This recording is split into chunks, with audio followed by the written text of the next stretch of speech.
Assalamualaikum warahmatullahi wabarakatuh. Perkenalkan, saya Muhammad Rizky dengan NIM 220333054 dari kelompok 5. Di sini saya akan mempresentasikan tugas administrasi dan supervisi kependidikan, yang dimana materinya itu tentang pembinaan dan pengembangan kenaikan pangkat dan pemberhentian evaluasi PTK dengan dosen pembimbing Ibu Tia Ayuningrum, SPD MPD. Baiklah, pada materi kali ini yaitu administrasi dapat diartikan sebagai suatu kegiatan atau bisnis untuk membantu, melayani, mengarahkan atau mengelola semua kegiatan mencapai suatu tujuan.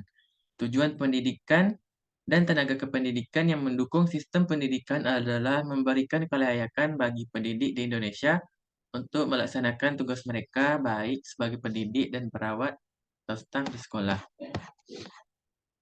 Eh, tu- Materi pertama yaitu pembinaan dan pengembangan PTK.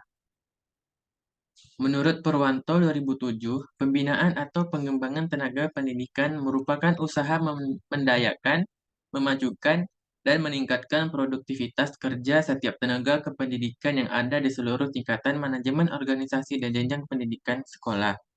Tujuan dari kegiatan pembinaan ini adalah tumbuhnya kemampuan setiap tenaga kependidikan yang meliputi pertumbuhan keilmuannya, wawasan berpikirnya, sikap terhadap pekerjaannya, dan terampil dalam pelaksanaan tugasnya sehari-hari, sehingga produktivitas kerja dapat ditingkatkan. Suatu program pembinaan tenaga kependidikan biasanya diselenggarakan atas asumsi adanya berbagai kekurangan dilihat dan tuntunan organisasi, atau karena adanya kehendak dan kebutuhan untuk tumbuh dan berkembang di kalangan tenaga kependidikan itu sendiri. Materi kedua yaitu kenaikan pangkat PTK. Setiap personel berhak memperoleh kenaikan pangkat apabila memenuhi persyaratan yang diperlukan untuk kenaikan pangkat itu. Karena itulah, kenaikan pangkat dapat mempunyai nilai motivasi yang tinggi. Jenis-jenis kenaikan pangkat yang pertama yaitu kenaikan pangkat reguler. Kenaikan pangkat reguler diberikan kepada pegawai yang telah memenuhi syarat yang telah ditentukan tanpa terikat pada jabatan yang dipangkunya. Yang kedua, kenaikan pangkat pilihan. Diberikan kepada pegawai yang telah memangku jabatan struktural atau fungsional dalam batas-batas jenjang pangkat yang ditentukan untuk jabatan yang bersangkutan. Yang ketiga, yaitu kenaikan pangkat istimewa. Diberikan kepada pegawai yang menunjukkan prestasi kerja yang luar biasa baiknya, menemukan penemuan baru yang bermanfaat bagi negara. Yang keempat, kenaikan pangkat pengabdian sebagai penghargaan bagi pegawai yang akan mencapai batas usia pensiun dan akan mengakhiri masa jabatannya dengan hak pensiun. Yang kelima yaitu kenaikan pangkat anumerta, merupakan kenaikan pangkat setingkat lebih tinggi daripada pangkat yang dimiliki, untuk menghargai pengabdian dan jasa-jasanya kepada negara dan bangsa.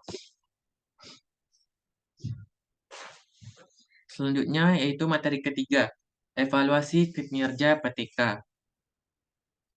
Penilaian atau evaluasi adalah proses pengumpulan, pengolahan, analisis, dan interpretasi data sebagai bahan pengambilan keputusan.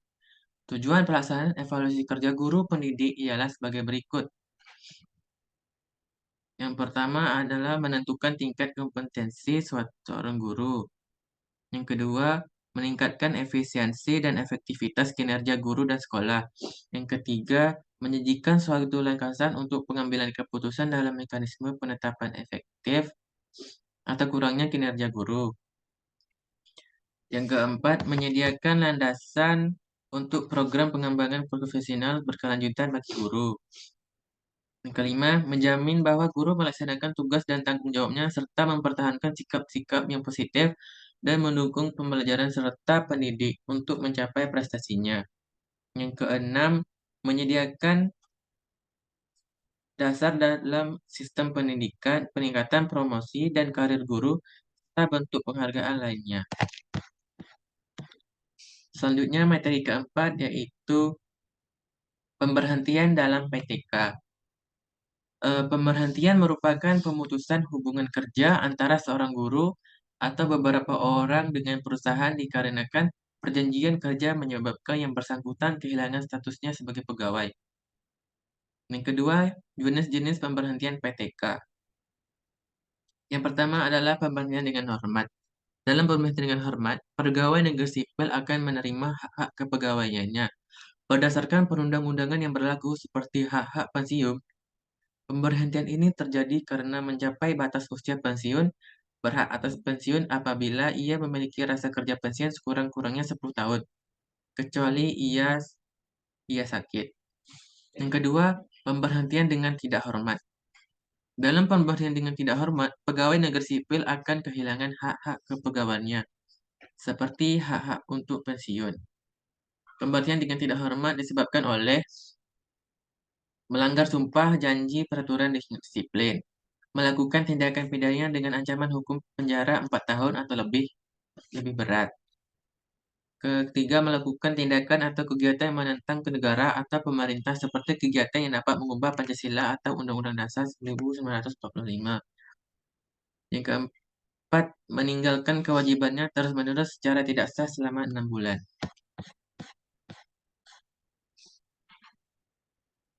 Yang materi yang kelima yaitu peran guru dalam administrasi PTK. Dalam administrasi kepegawaian lebih fokus kepada guru sebagai pegawai negeri. Pegawai negeri adalah mereka yang telah memenuhi syarat-syarat yang ditentukan dalam perundang-undangan yang berlaku. Adapun peran guru dalam administrasi pegawaian menurut Ari Kunto dan kawan-kawan 2008 yaitu membuat buku sebagai induk pegawai. Yang kedua, membuat laporan data sekolah dan pegawai. Yang ketiga, buat inventasi semua file kepegawaian baik secara sekolah, guru maupun tenaga tata administrasi. Keempat, membuat laporan rutin kepegawaian harian, mingguan, bulanan, dan tahunan. Yang kelima, membuat laporan data sekolah dan pegawai.